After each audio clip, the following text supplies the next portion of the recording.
আপনি অনেক ডক্টর দেখিয়েছেন কিন্তু জ্বর ঠিক হচ্ছে না, বুখার জ্বর আপনার ঠিক হচ্ছে না। যদি আপনার অতিরিক্ত জ্বর থাকে তাহলে আপনি এই তেলেসমাতির নকশাটি লিখে আপনি আপনার কাছে রাখবেন। ইনশাআল্লাহ তাআলা আল্লাহর ফজল ও কারাম হবে, দয়া হবে, মেহেরবানি হবে, আপনি জ্বর থেকে সুস্থতা লাভ করবেন। আপনার জ্বর অনেক দূরে চলে যাবে চিরতরের মতো। আসসালামু আলাইকুম ওয়া রাহমাতুল্লাহি ওয়া বারাকাতুহু। আশা করি আল্লাহর অশেষ রহমতে, দয়াতে, মেহেরবানিতে আপনারা সবাই ভালো আছেন।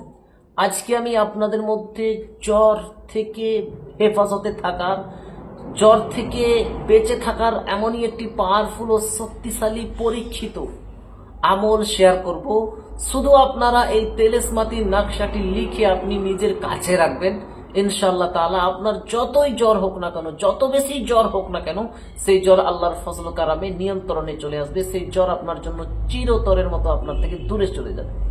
তো সম্মানিত শ্রোতাবিন্দু, এই আমলটি কিভাবে করবেন, কি নিয়মে করবেন, কখন করবেন, সেটি নিয়ে আমি আরো বিস্তারিতভাবে আলোচনা করব। তার জন্য আপনি ভিডিওটিকে স্কিপ না দিয়ে সম্পূর্ণ ভিডিওটিকে দেখবেন এবং আমি যেই নিয়মে যেইভাবে আপনাদেরকে বলে দেব ঠিক সেই নিয়মে সেইভাবে আপনি যদি করে নিতে পারেন, ইনশাআল্লাহ খুব দ্রুত এবং খুব তাড়াতাড়ি আপনি জ্বর থেকে হেফাজতে থাকবেন। জ্বর আপনার থেকে দূরে সরে যাবে, জ্বর থেকে আপনি মুক্তি লাভ করবেন।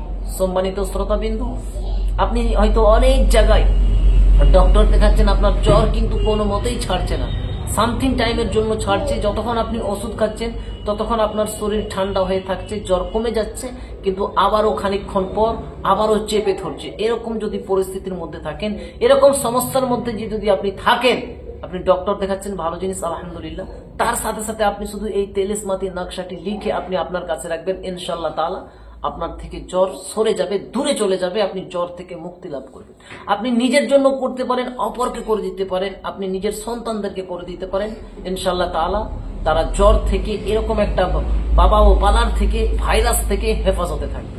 তো সম্মানিত শ্রোতাবিন্দু, এই আমলটি কিভাবে করবেন সেটি বলার পূর্বে আমি আপনাকে বলে রাখছি, আপনি যদি আমার চ্যানেলের নতুন দর্শক হয়ে থাকেন এবং এই রিলেটেড ভিডিওগুলি আপনি দেখতে চান, শিখতে চান, তাহলে অবশ্যই আমাদের এই আল্লাহ মহান ছোট্ট চ্যানেলটিকে সাবস্ক্রাইব করে পাশে থাকা বেল আইকনটিকে অল করে দিবেন, যাতে করে আমরা যখনই এই রিলেটেড নিত্য নতুন ভিডিও আপলোড দেব আপনার মোবাইলে একটা নোটিফিকেশন পৌঁছে যাবে, যার কারণে আপনি খুব সহজে নিয়মিত ভিডিওগুলি দেখতেও পারবেন এবং শিখে নিতেও পারবেন। তো চলুন এবারে আমরা জেনে নিই এই নকশাটি কিভাবে লিখবেন। সম্মানিত শ্রোতাবিন্দু, এই আমলটি করার জন্য আপনাকে 250 গ্রাম মিষ্টি কোনো গরিব, মিসকিন, অসহায়কে দান করতে হবে। ঠিক আছে, 250 গ্রাম। ঠিক আছে, কোনো গরিব, মিসকিন, অসহায়, জরুরতমন্দকে আপনি যে কোনো কালারের মিষ্টি বা মিষ্টি জাতীয় খাবার হলেও হবে, আপনি 250 গ্রাম, ঠিক আছে, আপনি 250 গ্রাম মিষ্টি কোনো গরিব, মিসকিন, অসহায়দের মধ্যে সদকা করবেন, অথবা কোনো এতিমখানায় বা আপনার আশেপাশে বা এলাকাতে যদি কোনো এতিমখানা থাকে আপনি সেখানেও 250 গ্রাম মিষ্টি আপনি সদকা করতে পারেন কমপক্ষে। আপনার সদকা দিয়ে যদি কমপ্লিট হয়ে যায়, সম্পূর্ণ হয়ে যায়, তাহলে আপনি আসরের নামাজের পর, যে কোনো দিন আপনি আসরের নামাজের পর পাক পবিত্র হয়ে, পাক পবিত্র লেবাস পরিধান করে, ওজোর সহিত কিবলার দিকে মুখ করে গোপন ভাবে, কেউ যাতে না দেখে, এই নকশাটি আপনি লিখবেন। এই নকশাটি লেখার জন্য সর্বপ্রথম আপনি এখানে 7, 8, 6, ঠিক আছে, এভাবে আপনারা লিখে দিবেন। এইটি লেখা কমপ্লিট হয়ে গেলে আপনি সর্বপ্রথম এই খানাতে ভরবেন। ঠিক আছে, 2, 6, 5 এইটি আপনি লিখবেন।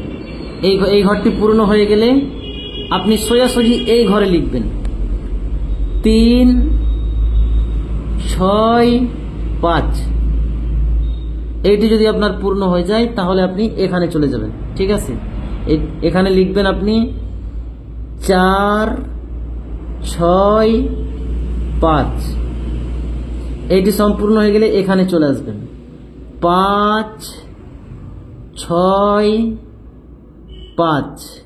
ঠিক আছে, এইটি লেখা সম্পূর্ণ হয়ে গেলে আপনি এইখানকে চলে আসবেন।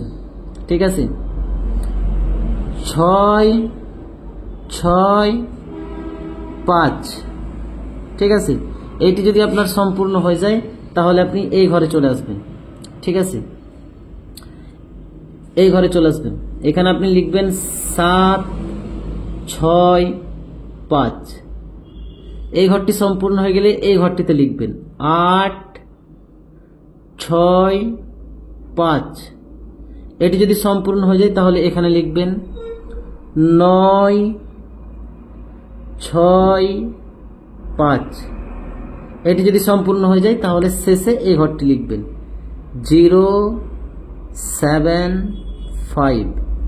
ঠিক আছে, দেখুন এটি এরকম ভাবে আপনি সম্পূর্ণ যখন আপনার লেখা হয়ে যাবে, সম্পূর্ণ যখন আপনার হয়ে যাবে, এটিকে সুন্দর মতো করে ফোল্ড করে আপনি ব্ল্যাক টিপ দিয়ে একটি কালো কাপড়ে সেলাই করে বা কাপড়ের মধ্যে মানে ফোল্ড করে কাপড়ের সঙ্গে বেঁধে আপনি আপনার গলায় দিবেন অথবা বাজুতে দিবেন, হাতের বাজুতে।